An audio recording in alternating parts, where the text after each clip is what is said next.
Bom dia, meus irmãos. A graça e a paz do nosso Senhor Jesus Cristo seja convosco. Nosso texto de hoje, Salmo 19, versículos 7 ao 11. Vamos lê-lo novamente, ouvir a palavra do Senhor com fé. A lei do Senhor é perfeita e restaura a alma. O testemunho do Senhor é fiel e dá sabedoria aos simples. Os preceitos do Senhor são retos e alegram o coração. O mandamento do Senhor é puro e ilumina os olhos.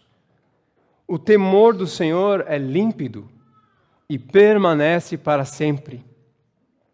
Os juízos do Senhor são verdadeiros e todos igualmente justos. São mais desejáveis do que o ouro, mais do que muito ouro depurado, e mais doces do que o mel e o destilar dos favos. Amém? Palavra do Senhor. Vamos ao nosso Deus em oração. Pai nosso, celestial, te damos graças pelo privilégio de estarmos aqui diante do Senhor, diante da Tua palavra, desfrutando, Senhor, do Teu banquete, das Tuas bênçãos. Senhor, nós te pedimos que as palavras da minha boca e o meditar dos nossos corações sejam agradáveis a Ti. Rocha nossa e Redentor nosso, dá-nos, Senhor, graça para ouvir, Senhor, a Tua instrução, a Tua perfeita lei. Dá-me, Senhor, graça para anunciar a Tua palavra, Senhor, e totalmente dependentes do Teu Espírito, do Teu agir, pela Tua misericórdia, pela Tua bondade. É que nós nos debruçamos agora, Senhor, aos Teus pés, a Tua palavra. Oramos mediante Teu Filho Jesus, nosso Senhor. Amém. Irmãos, quando eu tive minha primeira filha, 10 anos atrás, eu não sabia nada sobre bebês.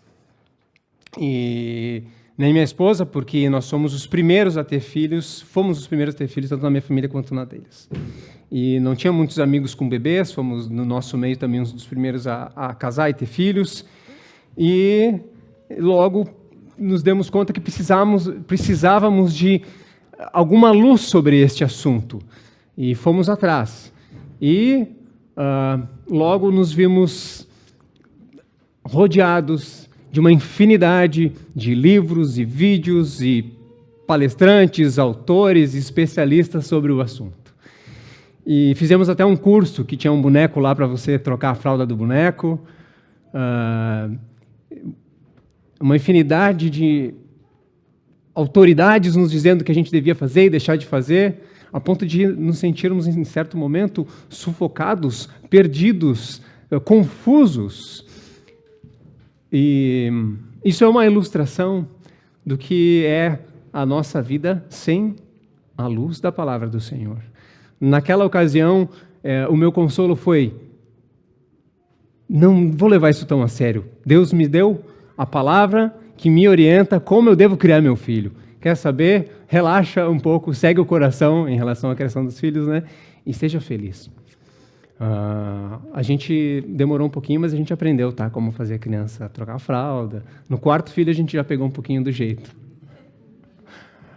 Mas, meus irmãos, o mundo nos rodeia com especialistas querendo nos dizer como nós devemos viver as nossas vidas. E sem a luz da palavra do Senhor, nós realmente estaríamos perdidos. E é assim que o mundo está nesse momento, perdido. Não sabe quem é, não sabe para onde vai, não sabe qual é o seu propósito, não sabe o que fazer da vida. Houve uma infinidade de autoridades, especialistas, deuses ditando o que é o certo, o que é o errado, qual é o melhor caminho.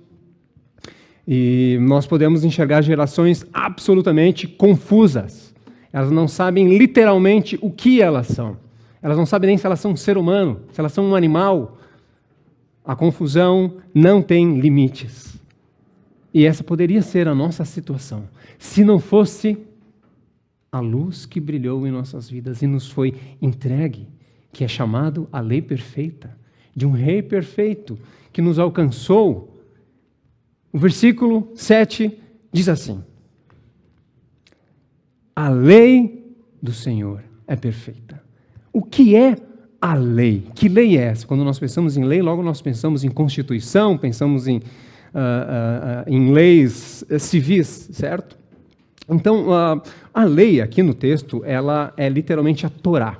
E Torá significa a lei, é a lei escrita pelo Senhor.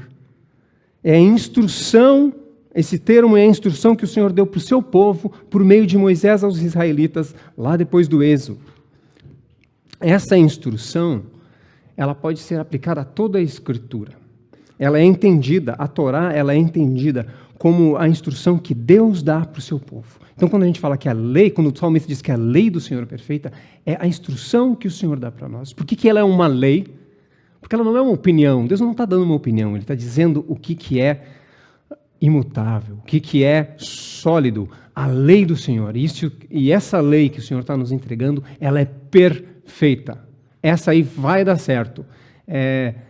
Algumas técnicas de como fazer o bebê dormir, vou te falar, a gente testou várias, não funcionavam, mas a lei do Senhor é perfeita. Nenhuma outra lei, nenhuma outra instrução pode ter esse título de perfeita. A lei do Senhor é perfeita. Do hebraico, a palavra hebraica vem de íntegro, ela é completo, ela é inteira, não falta nada.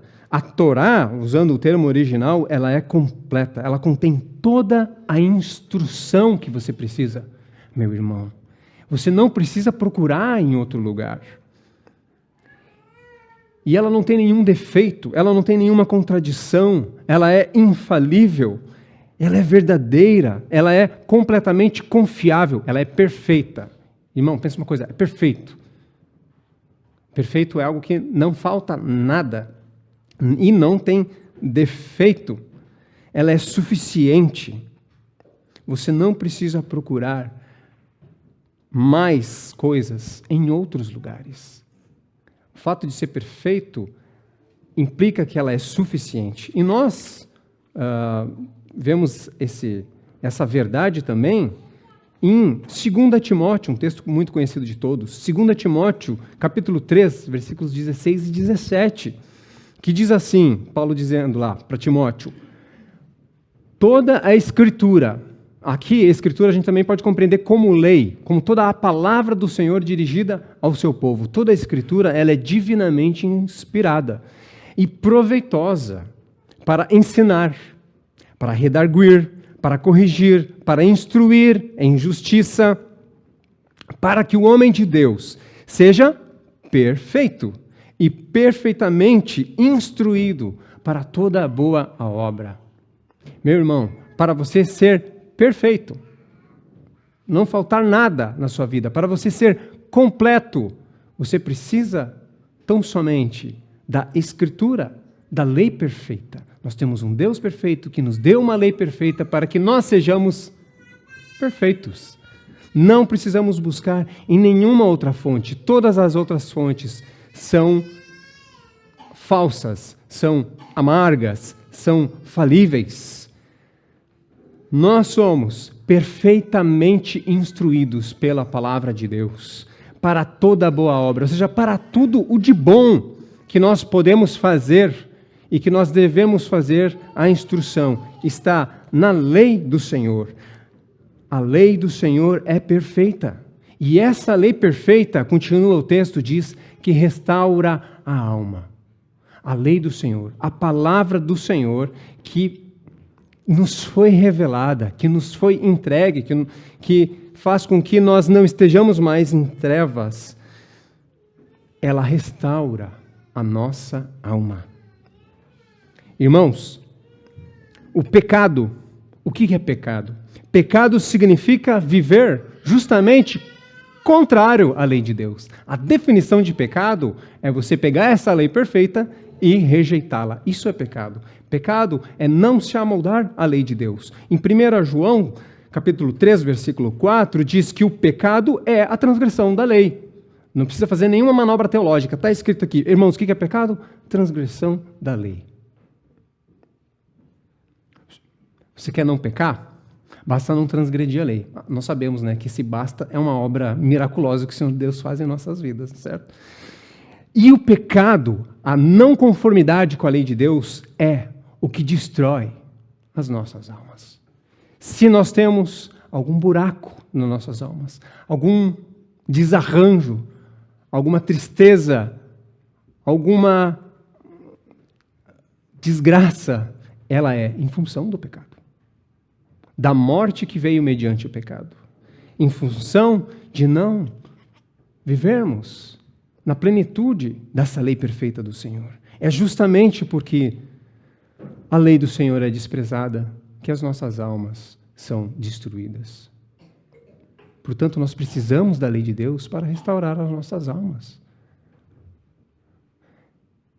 Não só restaurar nossas almas no sentido da salvação eterna, a obra que Deus faz em nossas vidas de nos voltar para Ele em arrependimento e fé, mas a santificação, a obra que o Senhor faz em nós e que nós também, pela obra do Espírito Santo, somos desejosos de sermos transformados, de sermos restaurados, de nos tornarmos mais alegres e contentes. Essa obra ela é feita mediante a lei perfeita do Senhor.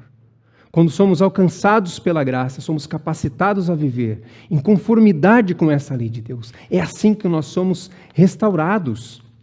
Então o texto está dizendo que a lei de Deus faz voltar a vida. A alma vem no sentido aqui do fôlego de vida. Um retorno, um ressurgir, restaurar. A Torá, a palavra de Deus, a lei do Senhor, ela restaura o fôlego de vida daquele que está cansado ou mesmo destruído espiritualmente. As palavras de Deus atingem o nosso coração. É ela que restaura a nossa alma. A lei de Deus, irmão, ela te conserta, ela te reconstrói, ela põe as coisas no seu devido lugar em nossas vidas. É justamente porque as coisas estão fora do lugar, é que a nossa alma está bagunçada ou há algum problema em nós. Nós precisamos ajustar o nosso coração de acordo com a lei do Senhor, para que as coisas estejam em seu devido lugar, para as coisas estejam reconstruídas. Essa restauração da alma, ela depende da lei de Deus. Meu irmão, você não vai ter uma restauração na sua alma, uma restauração na sua mente e no seu coração, a parte da lei de Deus. Não basta você contemplar, Jesus me ama, o Senhor é bondoso, se você não quiser se submeter à perfeita lei de Deus que vai efetivamente te restaurar. É impossível propor uma restauração para a alma sem falar da palavra verdadeira do Senhor, da lei do Senhor, que é tão contundente numa primeira vista, mas ela é, como nós vamos ver, extremamente agradável, extremamente satisfatória, extremamente restauradora. Ela é a lei da liberdade que verdadeiramente nos liberta. É a palavra de Deus, ela que nos dá vida. E Jesus, usando o Antigo Testamento, quando ele estava em tentação no deserto, ele disse a Satanás que estava tentando: nem só de pão viverá o homem, mas de toda a palavra que procede da boca de Deus. A restauração, a vida, você vai viver mediante a palavra que procede da boca de Deus, meu irmão, da lei do Senhor. A lei de Deus, ela reconstrói a vida ameaçada pelo pecado, a vida estragada pelo pecado, degradada pela tristeza. E essa não é a situação de muitos de nós. Nos voltemos para a perfeita lei do Senhor. Ela instila a energia e esperança naqueles que a seguem, naqueles que conformam as suas vidas, a sua lei. Esse termo, restaura a alma, é o mesmo termo usado lá em Ruth. Vocês lembram que ela perdeu os filhos, perdeu o marido, mas o Senhor deu para ela um neto na velhice, né? Lá, Noemi, né? Aí o texto diz assim, que aquele neto que ela recebeu seria o restaurador da sua vida e consolador na sua velhice. E a gente vê lá na história lá de Noemi como a incrível restauração que Deus fez para ela. Ela era completamente destruída, a vida completamente acabada. E esse termo restauração tem a ver com alegria, com um florescimento, uma nova vida. E é isso que a lei de Deus faz em nós. O nosso inimigo, Satanás, ele quer colocar a lei de Deus como algo que vai te encaixotar, como algo que vai te deixar cinza, como algo que vai te deixar chato.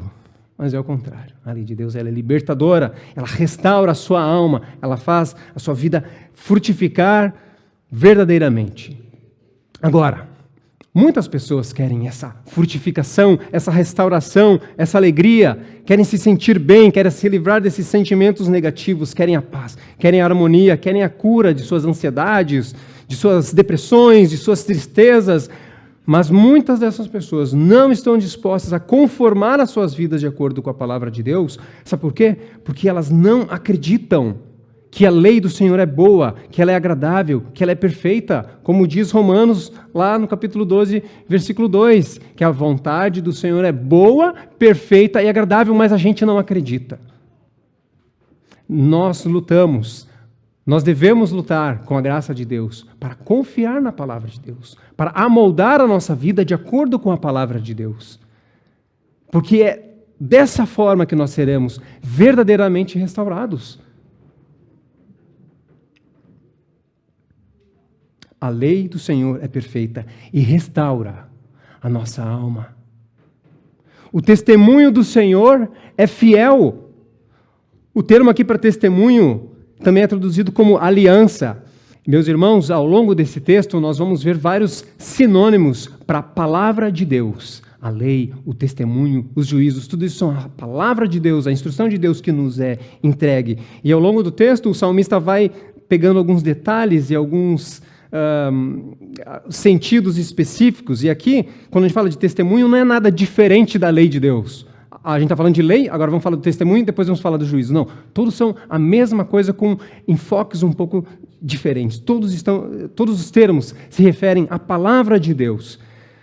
Então esse testemunho, ele remete lá à aliança, lá no livro do Êxodo, as tábuas da lei que Deus entregou ao seu povo, que foi escrito solenemente os termos da aliança de Deus para com o seu povo, né? Os 10 mandamentos.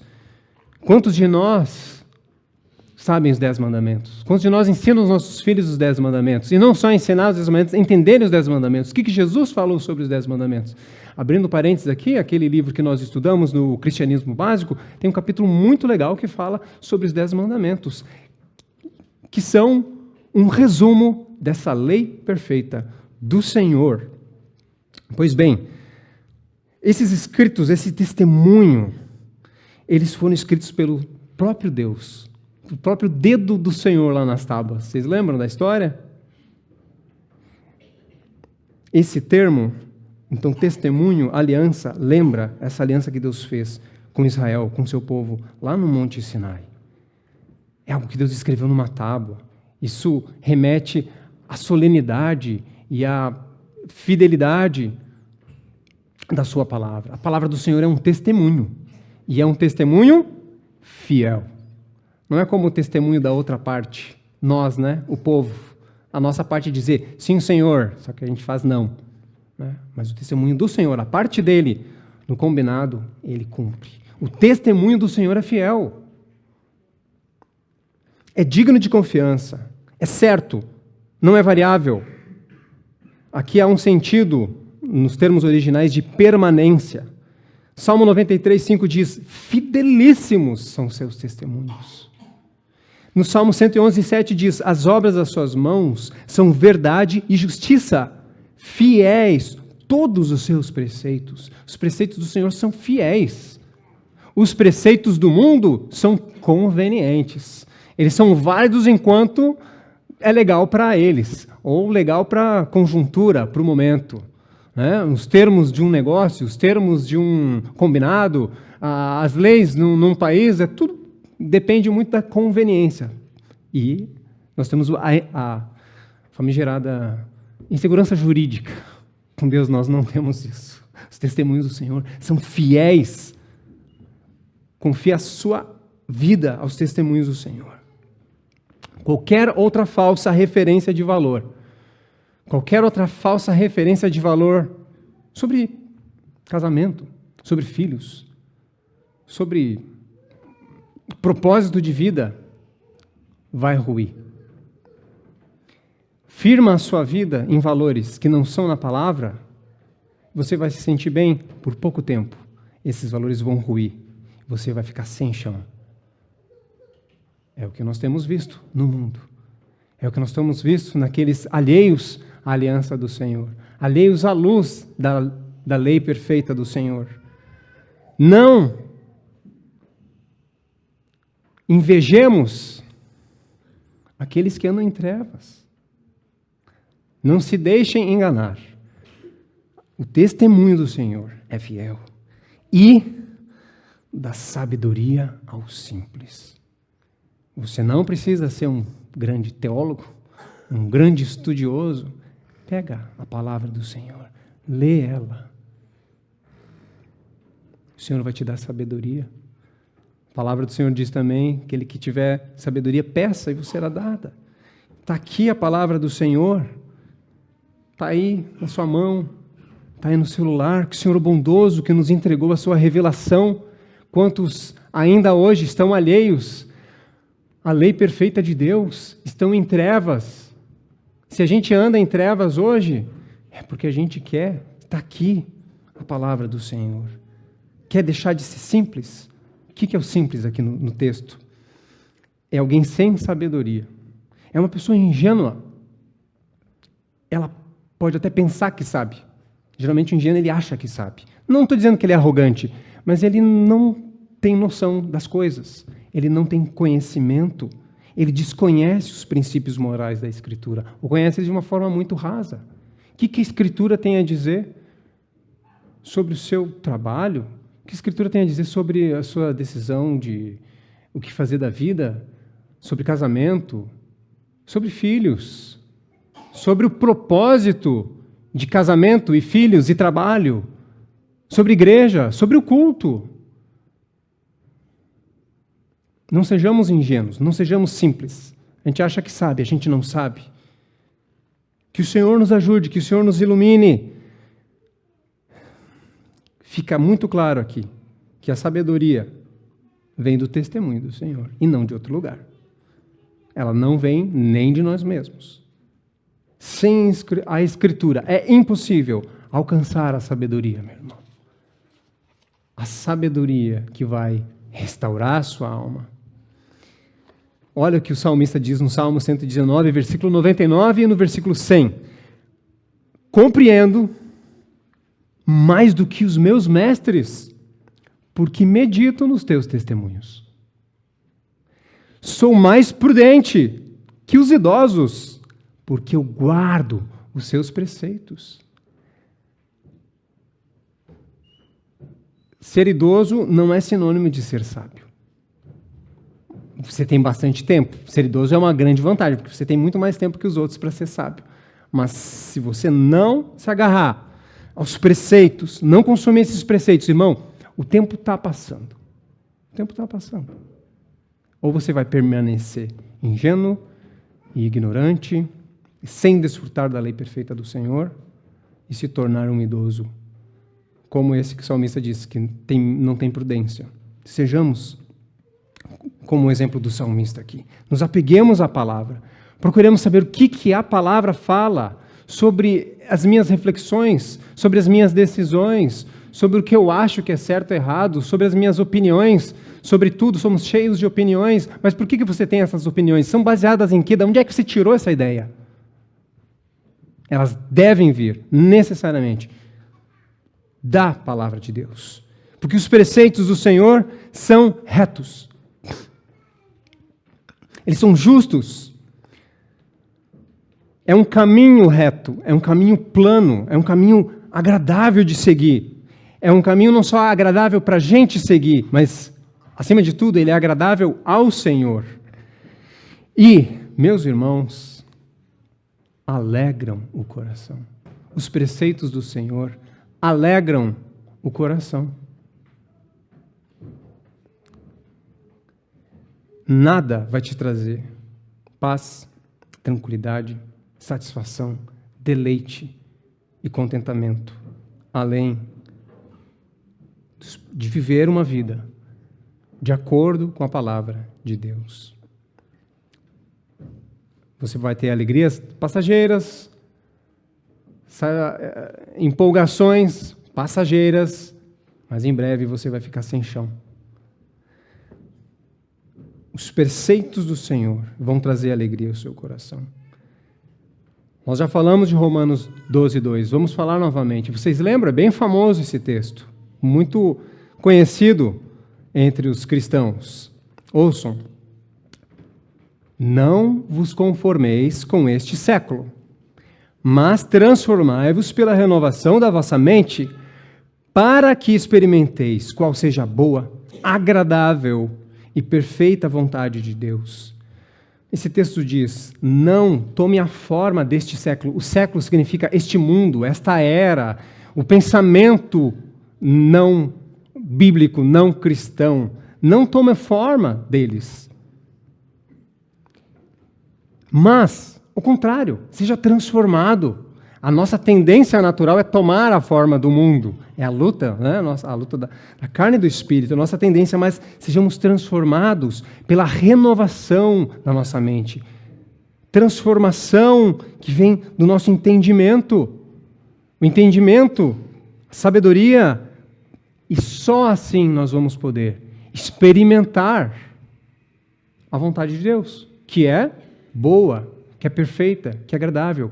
A gente não vai conseguir experimentar a alegria, a agradabilidade, a perfeição, a doçura da palavra de Deus sem uma transformação da mente. Porque enquanto você enxergar para a Escritura e você olhar para isso como antiquado, como arcaico, como não é bem assim, dá para a gente conciliar aqui com o mundo, você não vai receber essa alegria que vem da palavra do Senhor. Você não vai experimentar a boa vontade de Deus. Você não vai experimentar a agradável vontade de Deus.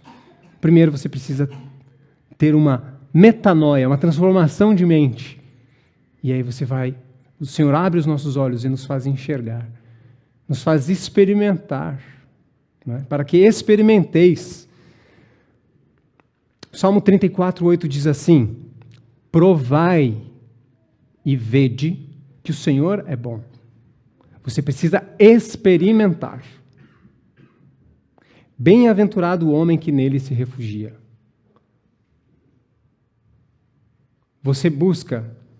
Nós buscamos a satisfação, a alegria, a nossa forma de viver no Senhor? Nós nos refugiamos nele? Ou nos refugiamos no mundo, nos valores mundanos? O que nós estamos provando? Estamos buscando provar da bondade de Deus?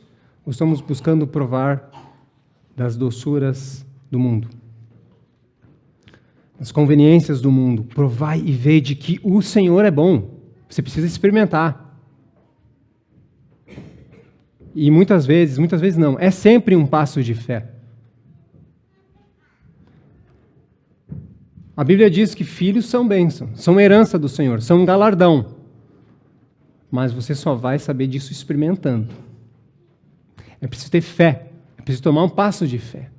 Muitas vezes você vai ter que mudar de amizades, mudar de trabalho, mudar de emprego, para experimentar essa vontade do Senhor. Mas quando você experimentar, você vai ver, cara, realmente, por que eu demorei tanto? É muito bom, é perfeito, é agradável. Tiago 1:22 diz assim, tornai-vos, pois, praticantes da palavra, e não somente ouvintes, enganando-vos a vós mesmos. O prazer da vida cristã se encontra na vida moldada pela palavra. Como é que nós moldamos a nossa vida com a palavra, com a lei perfeita de Deus? Praticando a palavra de Deus, não só sendo ouvinte. O deleite, às vezes a gente tem uma imaginação que assim, o meu deleite está na lei de Deus. Em ler, em ver como é bonito. É lindo. Mas você não está deleitando de verdade enquanto você não provar, enquanto você não viver. Então, o deleite do salmista na palavra é em moldar a sua vida conforme a palavra do Senhor. Esse texto mesmo aqui, do Salmo 19, gente, ele é lindo, mas ele pode ser para nós ainda muito subjetivo, pouco concreto.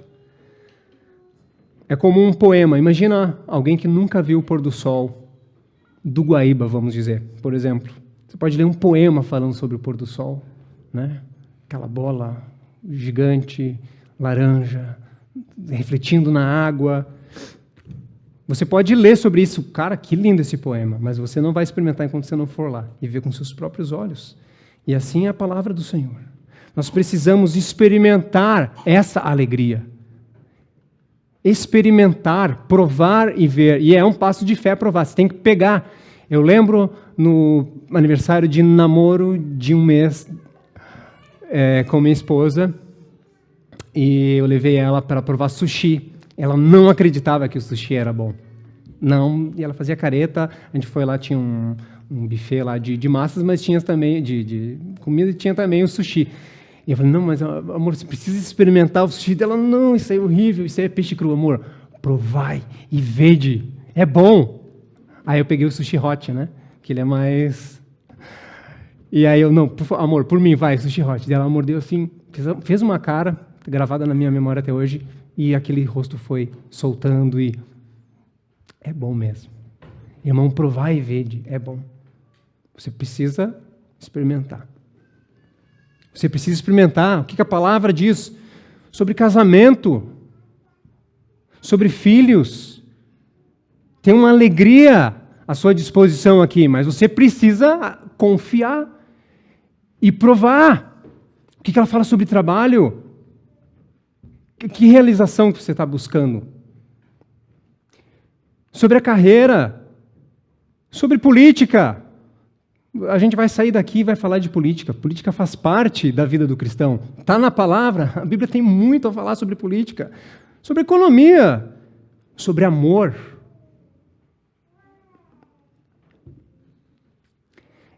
É nossa rebeldia que nos faz desconfiar e desprezar a palavra. A gente pega aqueles textos antigos lá, esses caras aí são muito exagerados, são muito radical. Esses puritanos, né, falam de uma forma pejorativa. É porque nós somos rebeldes. Nosso coração realmente não quer muitas vezes acreditar. Não quer nem não fala muito porque eu quero continuar aqui nesse caminho que eu estou achando que está legal. Não quero ter que mudar de amizades, não quero ter que ir no culto todo domingo. Não dá para... Eu quero ter uma vida, não preciso me amoldar tanto assim. É nossa rebeldia. Que Deus nos ajude. O Senhor tenha misericórdia de nós. Nós somos rebeldes, precisamos reconhecer, nós somos os simples aqueles, nós somos os ingênuos. É por nossa rebeldia que nós desconfiamos, que nós desprezamos, essa é a palavra, esse é o termo, nós desprezamos, Deus tenha misericórdia de nós. É por nossa rebeldia que nós não acreditamos que o casamento é o plano ordinário de Deus para o homem. Então, a gente não acredita nisso, vamos adiar o quanto der. Depois que eu for PhD, aí eu penso em casar. Nós não acreditamos de verdade que os filhos são um galardão. Nós não acreditamos. Isso está nas piadinhas. Mais um filho, né? Ou não, o medo de ter filho, porque nós não acreditamos na palavra. Nós preferimos ouvir os especialistas em relacionamento, que aconselham a curtir pelo menos uns 5 aninhos sem filhos, sabe, para solidificar o casamento, sabe? É importante. A gente prefere ouvir eles. Escolha nossa. A gente prefere ouvir eles. Aliás, 2 é suficiente, porque eles atrapalham o plano do casal, né? 2 deu. Eles dão muito trabalho. Como é que eles podem ser bênção, toda essa trabalheira que eles dão? A gente prefere acreditar nas filosofias educacionais dos especialistas, porque eles estudaram não sei quanto lá, e nós duvidamos que a Bíblia tenha algo a falar sobre a educação. É piegas. Não, vamos ver se algum especialista fala alguma coisa que pelo menos, em base ao que eu estou tentando defender, nós acreditamos que não precisamos ser tão preocupados em liderar o nosso lar, que podemos dividir um pouco da culpa com as nossas esposas, e que tudo bem se os nossos filhos forem um pouco desobedientes, né? Vamos lá, disciplina positiva, vamos, né? Vamos ouvir aí os especialistas, porque a gente quer, né? Estamos no século XXI, afinal de contas. Nós acreditamos que a Bíblia é antiquada no que se refere, por exemplo, à punição de malfeitores. A Bíblia é muito antiquada sobre essa questão aí civil, é muito antiquada. Nós somos avançadíssimos seres humanos do século XXI, nós sabemos como lidar com criminosos na sociedade, nós já estamos numa sociedade avançada. A Bíblia, eu acho que ela não tem muito a falar sobre isso. Nós não acreditamos na palavra, não acreditamos que o culto dominical seja tão importante assim. Não acreditamos que ler e estudar a Bíblia seja tão primordial. Meus irmãos, na prática, nós precisamos de uma mente transformada. E quando nós agimos assim, achando muito bonito o Salmo, mas não realmente acreditando na lei do Senhor, na verdade nós estamos dizendo que o Senhor da lei não é o nosso Senhor. Nós temos outros senhores, estamos escolhendo outros senhores, outro rei. Estamos, por vontade própria, escolhendo nos submeter a outros reis. Porque se você não se submeter a essa autoridade, você está se submetendo a outra autoridade, nem que seja a sua própria, e caindo no pecado do próprio diabo. Versículo 8, continuando o versículo 8. O mandamento do Senhor é puro. Aqui vem de um termo que significa claro. É um termo que apresenta o sentido de sincero. O mandamento ele é como um metal puro que irradia um brilho, que irradia um fulgor, e essa pureza ilumina os olhos. O mandamento do Senhor é puro e brilha, e traz luz, ilumina os olhos do fiel, concedendo-lhe discernimento para compreender a vontade do Senhor. O Senhor, a própria palavra nos dá o discernimento.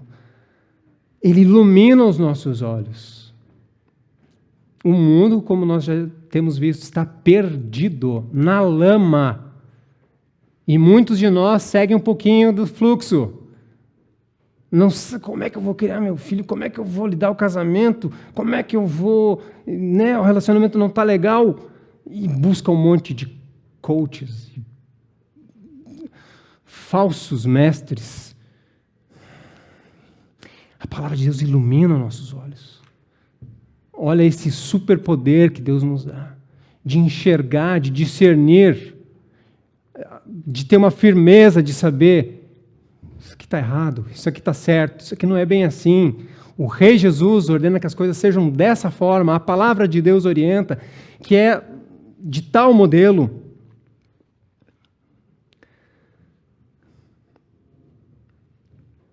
Em Salmo 119, tem um versículo também bem conhecido dos cristãos. Salmo 119, 105. Lâmpada para os meus pés é a tua palavra e luz para os meus caminhos. Abre a palavra, vamos nos mergulhar na palavra.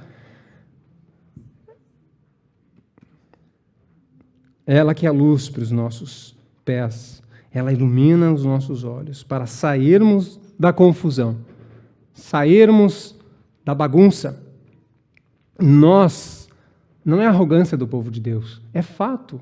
Nós estamos em luz e o mundo está em trevas. Eles não sabem por onde andar. Nós temos a resposta para tudo no mundo. Nós temos a resposta para todos os problemas de relacionamento, de políticos, econômicos, sociais, está na palavra. Nós temos, a igreja tem aqui a resposta. E você tem ao seu alcance essa luz para aquele que está do seu lado no dia a dia, no seu trabalho, no seu vizinho. Que essa luz brilhe, meu irmão. Que os seus olhos sejam luz e essa luz brilhe.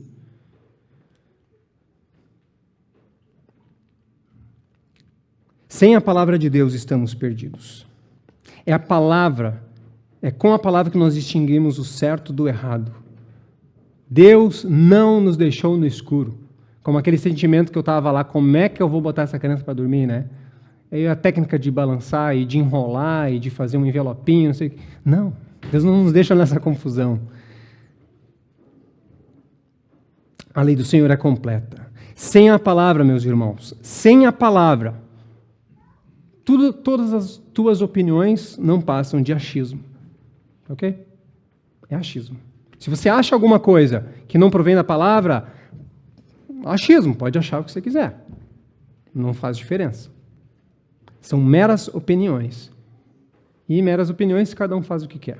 Ok? Ninguém impõe nada para ninguém, se não é a palavra. Mas a palavra, sim. A palavra, ela é impositiva, porque ela é a lei do nosso bondoso Deus.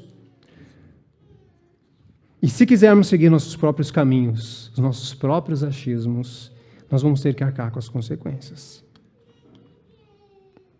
Consequências para a nossa alma. O inverso de alegria, o inverso de restauração, é o caminho de destruição.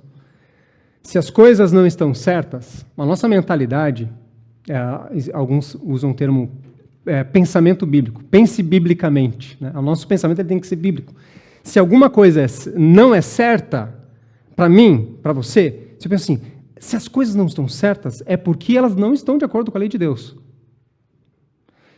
Por outro lado, se algo está certo, é porque está de acordo com a lei de Deus. E é assim que nós devemos pensar. Se a lei de Deus não fala nada sobre o assunto, ok, então tanto faz, não impõe isso para ninguém, faz o que você quiser. Então, se você acha que algo deveria ser diferente na política, a gente vai sair daqui e vai começar a falar de política, né? Vai começar a falar de um monte de coisa. Se você acha que algo deveria ser diferente na política ou na economia, você vai explicar por que, biblicamente, de acordo com a lei de Deus, que deve ser diferente. Se algo deveria de ser proibido, ou seja, punido pelo Estado, você tem que embasar biblicamente por que algo tem que ser punido. E se a Bíblia diz que não deve ser punido, então deve ser livre. Se você acha que algo não está certo na igreja, ou no casamento, ou no trabalho, você tem que saber dizer por que, de acordo com a Bíblia. Tananã. Se não, conversa de bar, meu irmão. Não passa de achismo e tanto faz. O que você pensa? Meus irmãos, vamos pensar de acordo com a luz, com a palavra do Senhor. Vamos pensar biblicamente. Versículo 9. O temor do Senhor é límpido. Agora, aqui, ele fala do temor do Senhor. Ele coloca a lei de Deus do lado da nossa atitude. Em relação à lei de Deus, qual que é a atitude que nós devemos ter? Temor. E aqui existe uma metonímia no original, que temor vem é a palavra ira. E a lei de Deus é Torá. Então tem uma metonímia aqui. Então, por metonímia, o significado aqui são os preceitos de piedade, ou seja, o nosso comportamento como seguidores do Senhor, como cristãos, no caso. E esse temor do Senhor não é um medo, como você tem um medo de aranha, né? O temor é uma reverência. É uma reverência. O temor aqui talvez seja algo como assim, você tem um respeito muito grande, tem uma locomotiva passando na sua frente, aquele negócio treme o chão e você chega a dar uns passos para trás. Você não tem medo de locomotiva, mas você tem temor por ela. Então, nós precisamos ter essa reverência. O chão treme, a palavra do Senhor devia fazer tremer nossas pernas.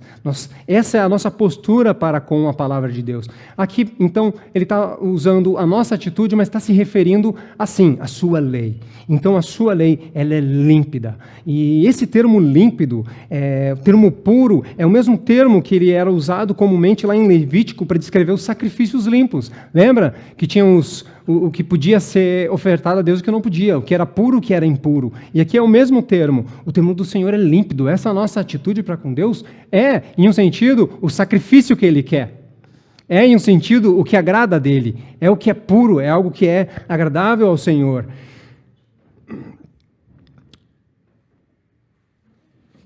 Assim, a palavra de Deus é pura. Ela não é contaminada, ela não é adulterada, ela não contém opiniões pessoais e humanas, e por isso permanece para sempre. Estamos já chegando por final. O temor do Senhor, ele é límpido, ele é puro, ele é separado de todos os outros, e ele permanece para sempre. Permanece para sempre. Irmãos, diferentes pessoas, em diferentes épocas da história, definem o bem e o mal de diferentes formas. Os valores do mundo são inconstantes. Às vezes nós podemos perceber isso até na nossa vida. Algo que a gente levava muito a sério e depois não leva mais. Talvez não deveria mesmo. Mas os valores humanos, eles são inconstantes. O que é certo, o que é bonito, o que é feio no mundo, isso é mutável para o mundo. O que era errado ontem, hoje é tolerado. E o que era certo ontem já não é visto com bons olhos.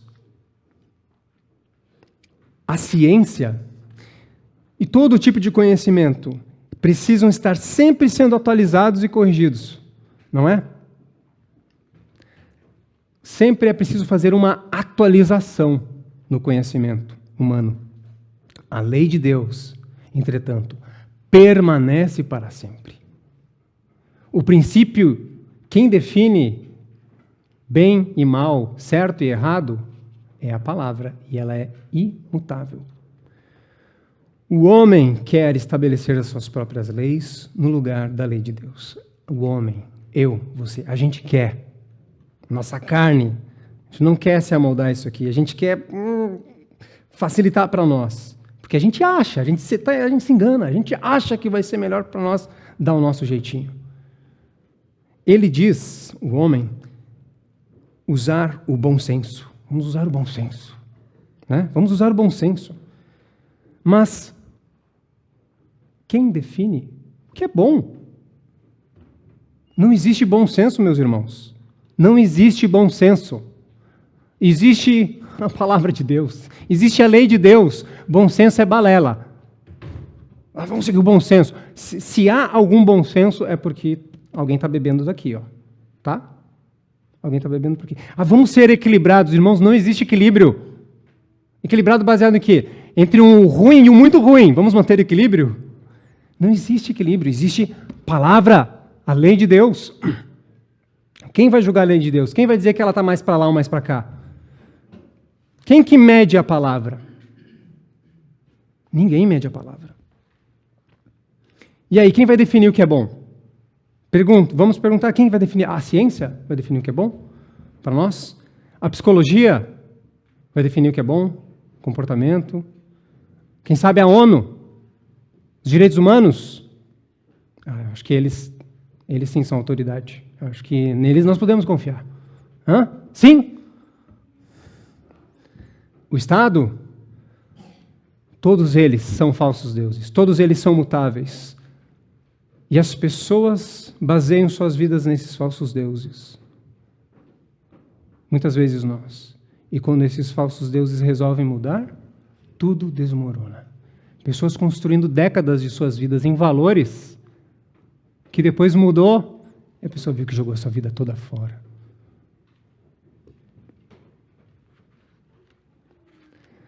Todos os conselhos que não provêm da palavra de Deus são vazios, são imperfeitos, são falhos. E você está construindo a sua vida em quais conselhos? O mundo lhe diz que a palavra de Deus é antiquada, é incompatível com os dias atuais, né? A palavra de Deus é muito sisuda, né? Tudo muito sério. Hoje em dia a gente é mais leve, né? Vamos atualizar a palavra, já ouviram essa, né? Tem pastor aí dizendo que a Bíblia precisa ser atualizada. E assim, é assim que na prática a gente começa a duvidar da palavra. Mas o bem e o mal, o verdadeiro e o bom, não podem ser definidos pelo homem, porque o homem não é Deus.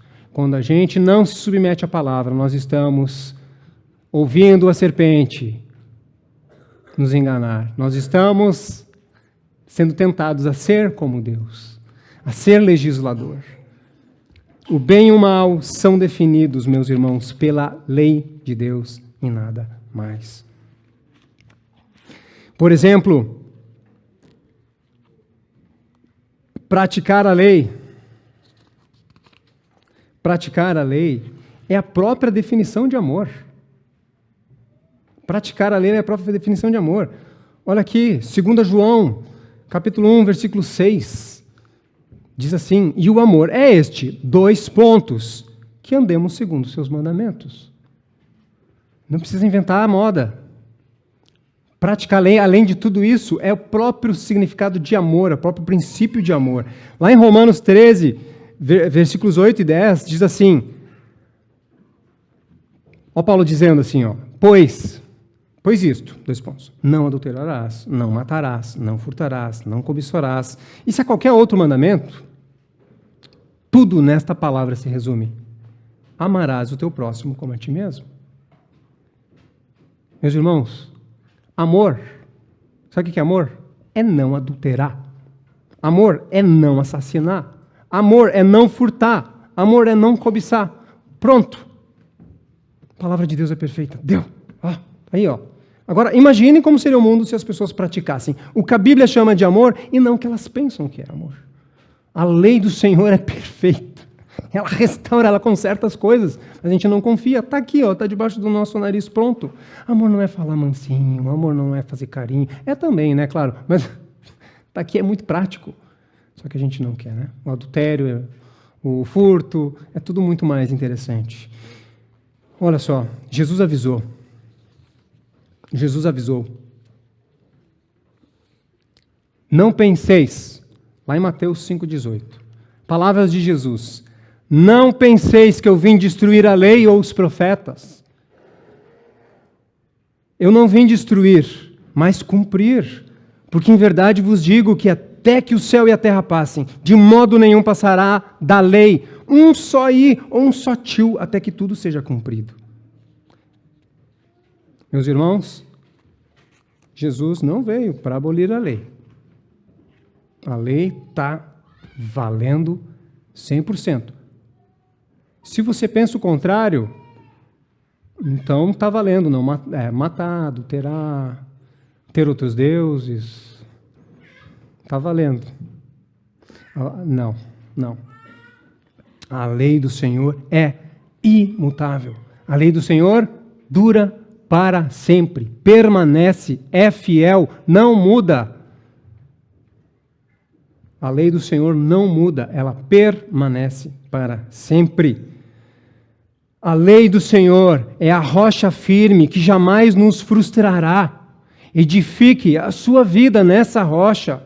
Jesus disse: todo aquele, pois, que ouve essas minhas palavras e as pratica, será comparado a um homem prudente que edificou a sua casa sobre a rocha, que as pratica. Se você edificar a sua vida nessa rocha, é praticar, é experimentar, não é só ouvir e achar bonito e ficar contemplando, fazendo o seu devocional lá. Uau, que bonita a palavra de Deus, se você não praticar. E cai a chuva, transbordaram os rios, sopraram os ventos e deram com ímpeto contra aquela casa. E isso acontece, e vai acontecer com a gente. Mas ela não caiu porque foi edificada na rocha. A sua alegria não vai ser roubada, a sua alma não vai ser destruída, a sua paz não vai ser tirada, a sua satisfação, quando as ondas da velhice vierem contra você, não vão te derrubar, porque você edificou a sua vida na rocha, porque você construiu tesouros eternos, as coisas verdadeiramente valiosas. Você ajuntou tesouros que realmente valem. Mas todo aquele que ouve as minhas palavras e não as pratica será comparado com um homem insensato que edificou a sua casa sobre a areia. Aí caiu a chuva, transbordaram os rios, sopraram os ventos, deram com ímpeto contra aquela casa. E ela desabou, e será grande a sua ruína. A casa era bonita, na beira do mar, mas não dura. Edifique a sua vida na rocha. Experimente a perfeita lei de Deus. Versículo 9, continuando, os juízos do Senhor são verdadeiros. Os juízos são as determinações sobre o que é certo e o que é bom. As determinações de Deus, olha, isso é legal, isso não é legal. Isso é uma outra expressão para a lei do Senhor. São os juízos, as determinações dele, e são verdadeiros. Os juízos do Senhor, o que o Senhor fala sobre a nossa vida, como nós devemos viver, são uma representação da realidade das coisas. É a representação correta da realidade das coisas. É a forma correta de enxergar a vida. A forma correta sobre casamento, sobre filhos, sobre igreja, sobre trabalho, está aqui. Toda outra é uma forma distorcida, é uma forma bagunçada, é uma mentira, é lixo. Os juízos do Senhor são a representação correta da realidade. São os óculos que nós devemos usar. A palavra de Deus são os óculos que nós devemos usar para enxergar todas as coisas. Romanos 3,4, seja Deus verdadeiro e mentiroso todo homem.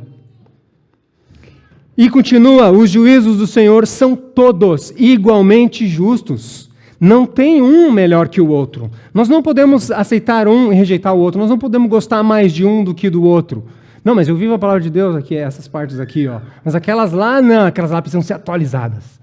Né? Não tem isso. Todos são igualmente justos. É tudo o mesmo pacote. Você não pode escolher o que gosta como se fosse um cardápio. Eu quero ser crente, mas deixa eu pegar aqui no cardápio de Deus o que eu quero consumir. Não, você tem que provar tudo. Você tem que comer todo o banquete do Senhor. Você tem que se amoldar completamente.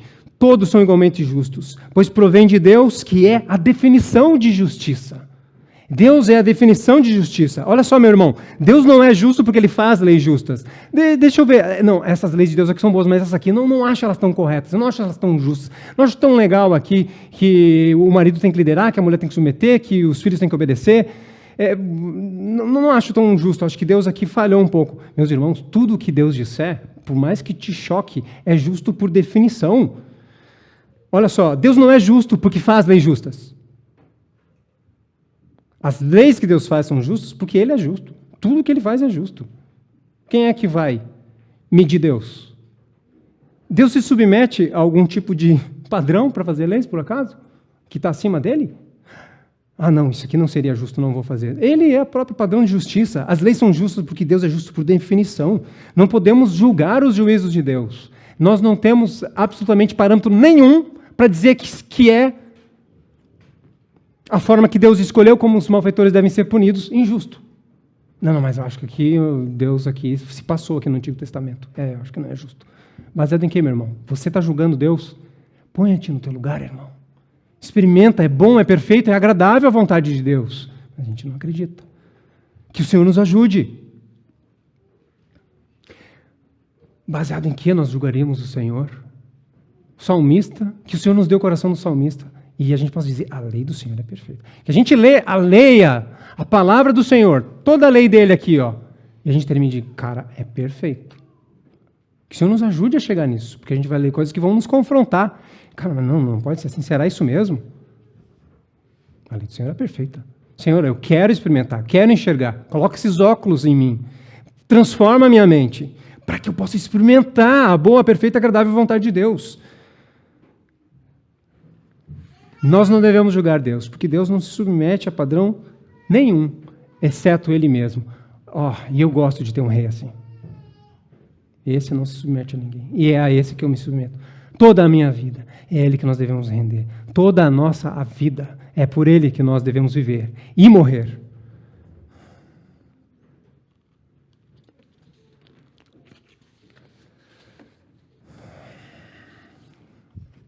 Versículo 10. São mais desejáveis do que o ouro. Agora começa a fazer sentido. São mais desejáveis do que o ouro. mais do que muito ouro. E ouro depurado, não é aquele ouro grosseiro tirado lá da mina, um ouro depurado. E os juízos do Senhor, a palavra do Senhor, são mais doces do que o mel e o destilar dos favos. O destilar é aquele mel mais puro, é o que está gotejando, não é aquele que foi esmagado ali e vem uma sujeirinha junto. É o mais puro.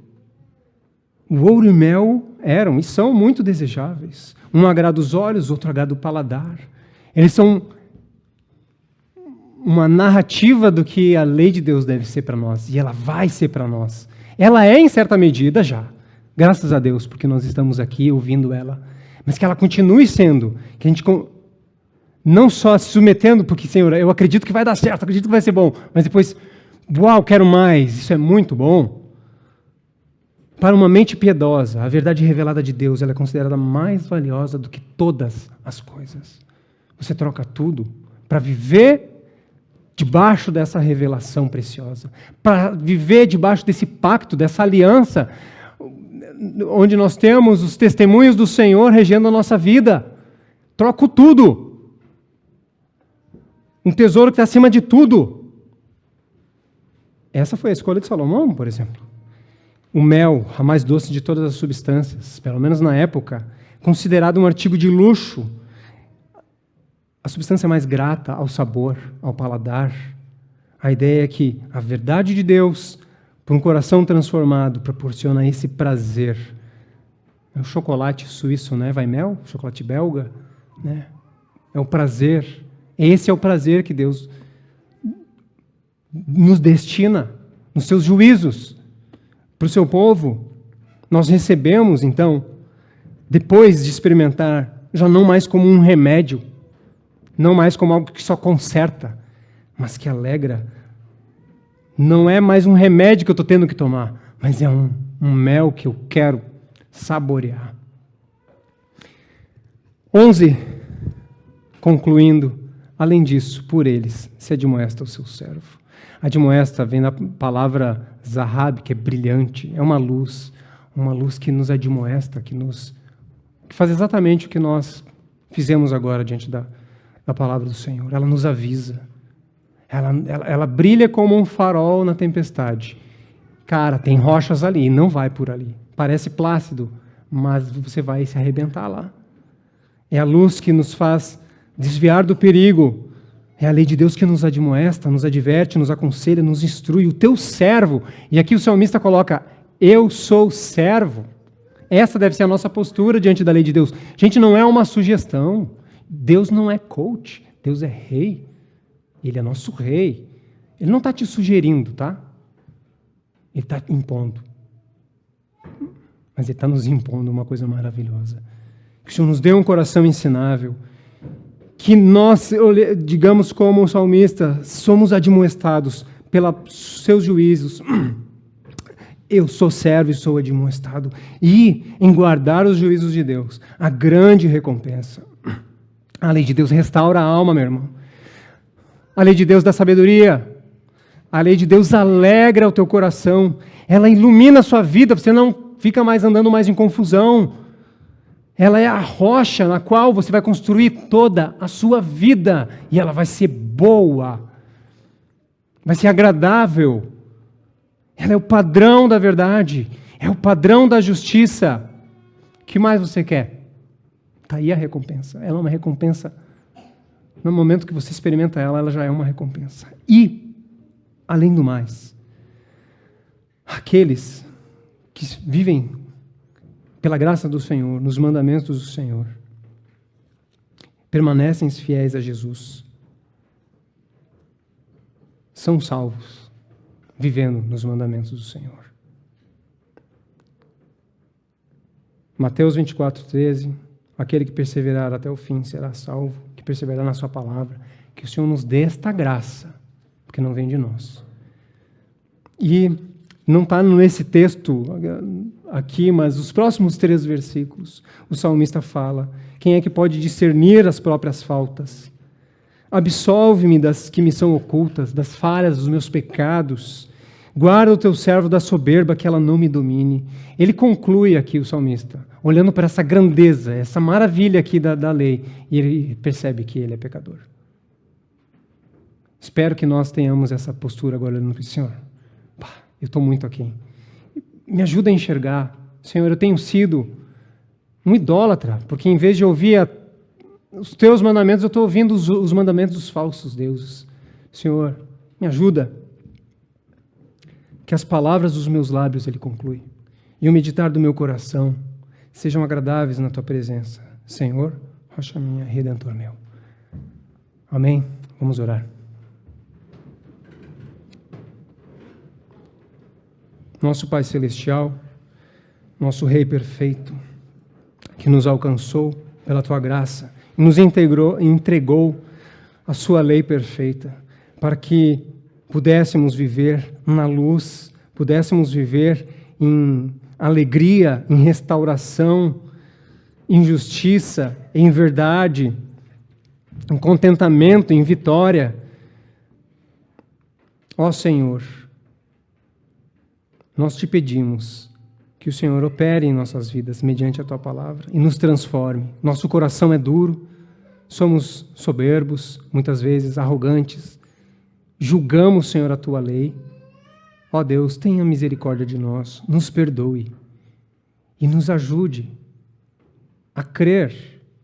Ó Senhor, como os discípulos pediram, aumenta-nos a fé. Ó Senhor, ajuda-nos a experimentar a Tua boa, perfeita e agradável vontade de Deus. Transforme as nossas mentes, Senhor. E que venhamos a exultar como Teu povo escolhido, Senhor. O povo perfeito, feito perfeito pelo Deus perfeito. Te louvamos, oramos, em nome de Jesus, Teu Filho, nosso Senhor. Amém.